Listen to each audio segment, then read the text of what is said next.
इस वक्त सभी नीट व्हाट्सएप ग्रुप्स में, सोशल मीडिया पे, हर जगह सिर्फ एक ही डिबेट चल रही है कि इस बार जो री नीट हो रहा है उसमें कट ऑफ क्या आएगी। क्या exam level, difficulty level same रहेगा और कट ऑफ जो 650 एक्सपेक्टेड थी वो बढ़ जाएगी, या फिर एनटीए और एक दूसरा सिनेरियो लेगा जो कि पेपर को डिफ़िकल्ट कर देगा और कट ऑफ सारी की सारी जो है शफल हो जाएगी, सबकी सब वॉलेटाइल हो जाएगी, राइट। सो हेलो एवरीवन, मैं भानु महाजन एमबीबीएस एक्सपर्ट से आज इसी टॉपिक को डिस्कस करने लाइव हूँ आपके साथ, जिसके अंदर हम दोनों सिनेरियो डिस्कस करेंगे कि अगर एनटीए री नीट के अंदर एग्ज़ाम का लेवल सेम रखती है तो क्या इम्पैक्ट आएगा, अगर एग्ज़ाम का लेवल डिफ़िकल्ट आता है तो क्या इम्पैक्ट आएगा। सो दोनों ही सिनेरियो आज हम डिस्कस करने वाले हैं जो कि स्टूडेंट्स के लिए और उनके करियर के लिए बहुत ज़्यादा इंपॉर्टेंट है, राइट। सो सबसे पहले हम बात करते हैं अगर कि एग्ज़ाम लेवल जो है सेम रखती है एनटीए तो क्या सिनेरियो होगा। अभी जैसे कि हम सब लोग एक्सपेक्ट कर रहे हैं कि एग्ज़ाम को एटलीस्ट 1 से 2 महीने का टाइम लगेगा, तो इस ड्यूरेशन में क्या होगा कि जो बच्चे हैं उनको एक्स्ट्रा टाइम मिल जाएगा। सो जो 650 एक्सपेक्ट कर रहा था वो 680 के लिए पुश करेगा, जो 620 कर रहा था वो 650 के लिए करेगा, और जो 680 कर रहा था वो 720 के लिए पुश करेगा। सो उनको प्रिपरेशन का टाइम एक्स्ट्रा मिल गया है। अगर एग्ज़ाम का डिफ़िकल्टी लेवल सेम रहता है, उसमें किसी भी तरीके के डिफ़िकल्टी लेवल में कोई चेंजेस नहीं आते हैं, तो देयर इज़ अ चांस कि कट ऑफ जो है वो बढ़ जाएगी। और अगर कट ऑफ बढ़ती है तो उसके साथ जो 650 पे गवर्नमेंट सीट एक्सपेक्ट कर रहा है उसको वो सीट मिलने के चांसेस बहुत ज़्यादा कम हो जाएंगे। तो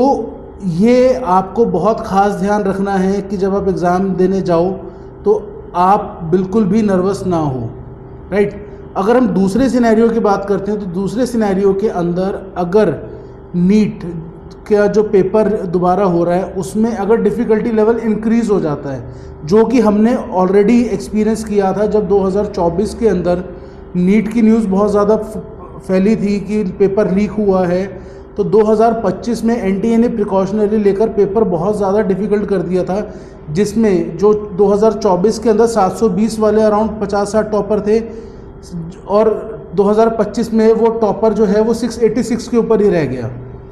राइट। तो लोगों के रैंक के अंदर बहुत ज़्यादा फ्लक्चुएशन आई थी, बहुत ज़्यादा वॉलेटिलिटी आई थी। तो अगर नीट एनटीए प्रिकॉशनरी कि इस बार हमारे को अपने पेपर को डिफ़िकल्ट करना है, मतलब कि कोई ईजिली कोई लूप होल ना छोड़े, तो चांसेस हैं कि एनटीए अपने पेपर को डिफ़िकल्ट कर देगा। इन केस अगर एनटीए अपना पेपर डिफ़िकल्ट करता है तो उसमें आपके जो क्वेश्चंस हैं फिज़िक्स के उसमें हैवी न्यूमेरिकल्स होंगे, बायोलॉजी भी लेंथी हो जाएगी। सो ओवरऑल लेंथी हो जाएगा, तो उस वहाँ पर क्या होगा कि बच्चा जब एग्ज़ाम सेंटर में जाएगा और देखेगा कि पेपर डिफ़िकल्ट है तो वो इमीडिएटली नर्वस हो जाएगा और चांसेस हैं कि कट ऑफ जो है वो डाउन आ जाएगी, यानी कि 650 वाला टॉपर जो है वो 600 पे आ जाएगा। तो हमारे को दोनों सिनेरियोज़ के लिए अपने आप को प्रिपेयर करना है, क्योंकि पेपर में अभी टाइम है। और जो बच्चे पिछले एग्ज़ाम में अच्छा नहीं परफॉर्म कर पाए, चाहे किसी को कोई मेडिकल इश्यूज़ थे, कोई नर्वस हो गया, तैयारी पूरी थी, इस बार बच्चों को उस चीज़ को ओवरकम करना है। और इस चीज़ को हमारे को चंडीगढ़ ऑफिस में, जलंधर ऑफिस में रेगुलरली पिछले 3-4 दिन से फ़ोन आ रहे हैं कि सर अब डिफ़िकल्टी लेवल पेपर का कैसा होगा, क्या डिफ़िकल्टी लेवल सेम रहेगा, कट ऑफ कहाँ जाएगी। तो उन्हीं चीज़ों के मद्देनज़र हमने ये सारी आज वीडियो बनाई है, सो दैट कि हम दोनों सिनेरियोज़ कवर अप कर सकें, जिसमें हम एक नीट का डिफ़िकल्टी लेवल सेम है, डिफ़िकल्टी लेवल ज़्यादा है। सो दोनों सिनेरियो में क्या करना है, और इन केस अगर आपको अपना एक प्लान बी रखना है तो आप अपनी सीट अब्रॉड के अंदर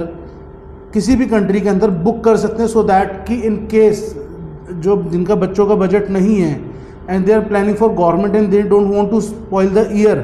सो as a backup they can plan कि हम एमबीबीएस अब्रॉड के लिए भी ट्राई कर सकते हैं।